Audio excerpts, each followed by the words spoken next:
I've been very open about my experience with end-stage kidney disease and my journey through surgery, dialysis, and now the wait list. Every night, I hook up to a dialysis machine for about 9 hours, and the machine does part of the job of a kidney. Now, it's not perfect, but it's the only option I have until I can get a transplant. I'm on the organ wait list, but my cousin and brother are being tested to see if they can be live donors. If they aren't suitable, I could be waiting up to 6 years for a kidney, but I'm lucky. Jennifer Monteith didn't even have the possibility of a living donor. She needed a new heart, and since she got one, she hasn't missed a beat. My sons, I was very frightened for them. If I passed away, how would they take care of themselves? It's a mother instinct.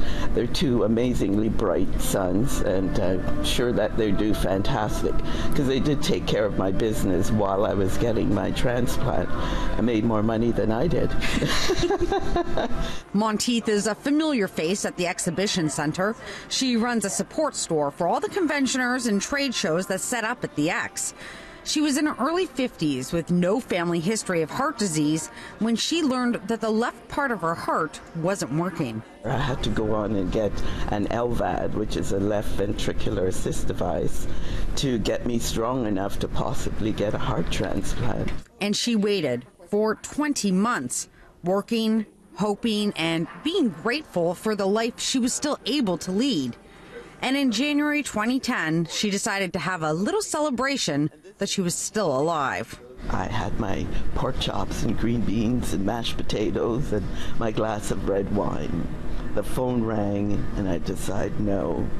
And then I finished eating, put the dishes away, and a message was left, and I see the light flashing.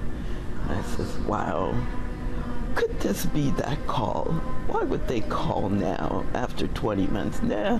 So finally, I decide to check the message. Miss Monteith, it's Toronto General, and I think we may have found your heart. Give us a call at your earliest convenience. I said, I don't believe this. The boat show is starting in a few days. How can they find me a heart now? But they had, and she had to go. Immediately. I had a bag packed, always ready to go to the hospital, hair products, a little makeup, just in case Mr. Wonderful came in. And so away I went, and 9 years later, I'm feeling spectacular and with the utmost gratitude. Because the gift Monteith received was from a stranger, somebody she had never met, and whose family she doesn't know. But that doesn't mean she doesn't think of them every single day.